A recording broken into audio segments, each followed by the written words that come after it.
Esse desenho, ele significa o que está acontecendo com o mundo. Parece um cardiograma, mas não é um cardiograma. Ele mostra que tem um momento que as coisas estavam muito paradas, quase mortas, e começa a acelerar e passa a ter uma animação, uma vida que não tinha antes. Tudo ficou acelerado. Sabe por quê? Por causa da tecnologia de informação e comunicação.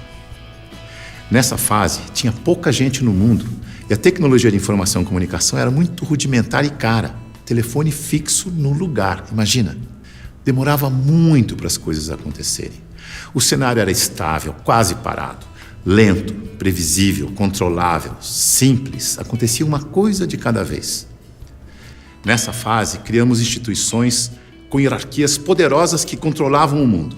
E nós nos sentíamos muito seguros, porque tudo permanecia igual por muito tempo. O indivíduo se submetia ao grupo, abria a mão da sua individualidade, aprendia a regra do jogo e a vida seguia em frente. Isso deu certo por um bom tempo.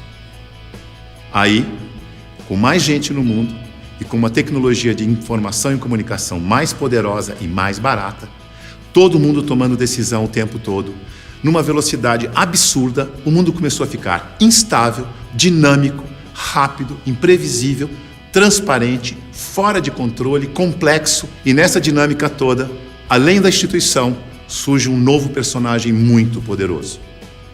O indivíduo conectado em rede, que acessa tudo e a todos o tempo todo.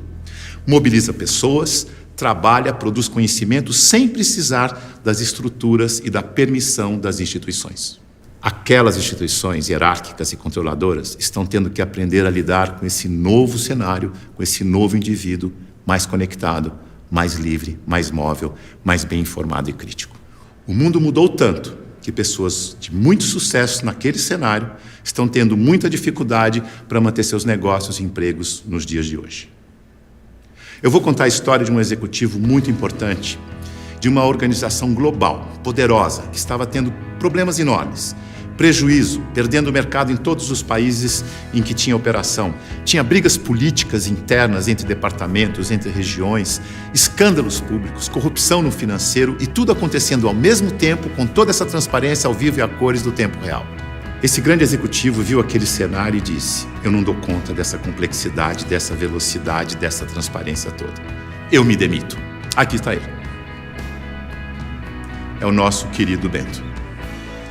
O Bento foi sucedido por um outro executivo, que parece que foi feito sob encomenda para lidar com essa época de tanta inovação, onde o indivíduo tem que ser mais autônomo, mais senhor de si, não se submeter à instituição, mas, pelo contrário, liderar a instituição.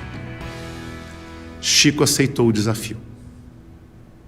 Aqui está ele, de um jeito fácil de comparar e ver a diferença entre ele e o Bento. Veja que o Bento está arcado, submetendo ao protocolo e às regras da instituição.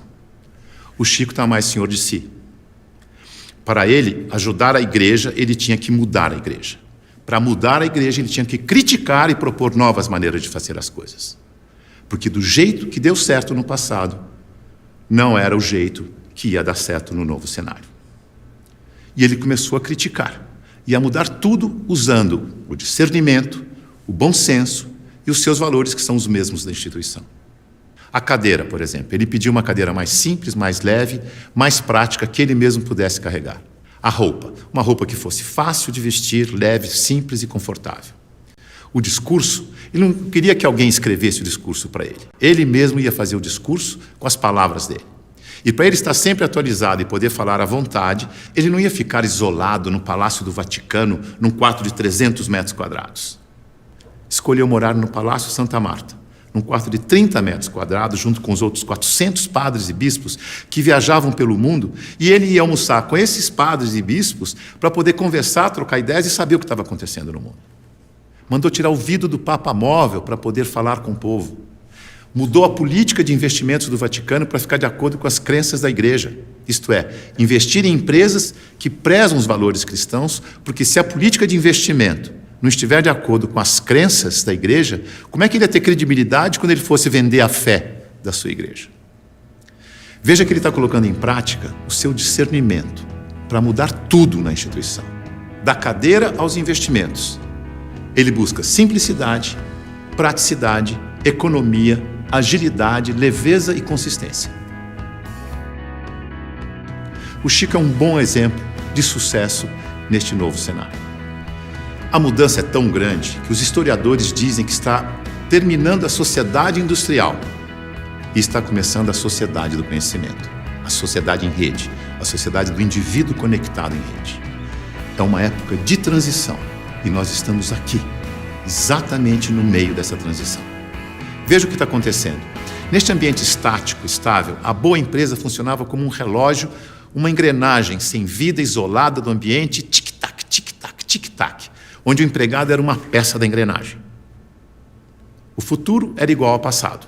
Na medida em que o ambiente foi ficando mais mutante, mais veloz, novidade a toda hora, imprevisível, a empresa tem que se atualizar, aprender e evoluir o tempo todo para não desaparecer. Não é mais conservar, mas é adaptar-se, aprender, evoluir. Não pode ser um relógio que se repete eternamente igual, mas um sistema vivo, aberto, interativo, que aprende e evolui sem parar. E as pessoas não podem ser peças de engrenagem que se repetem sem pensar. Tem que ser células vivas, sensíveis, críticas, interativas, que trocam ideias, sugerem soluções, como o Chico. A boa notícia é que a gente sabe gerenciar muito bem os sistemas vivos. Sabe por quê? Porque nós somos sistemas vivos.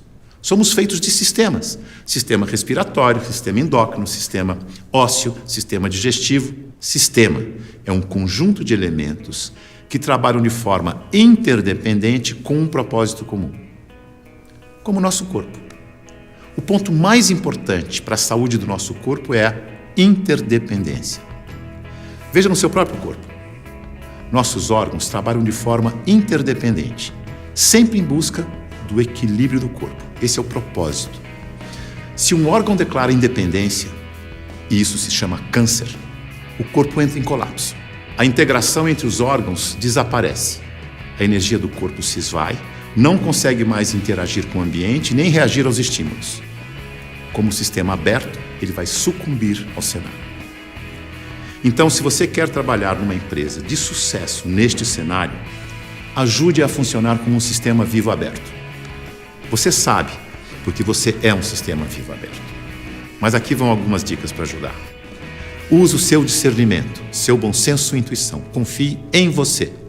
Promova a integração e a interação, onde você estiver. Seja sensível a informações relevantes para aperfeiçoar seu trabalho e a empresa. E o mais importante de tudo, reconheça que a realidade é interdependente. E por isso precisa da participação de cada um e de todos para resolver os seus problemas. Lembre-se, a boa gestão da interdependência garante a boa saúde do seu corpo e da corporação.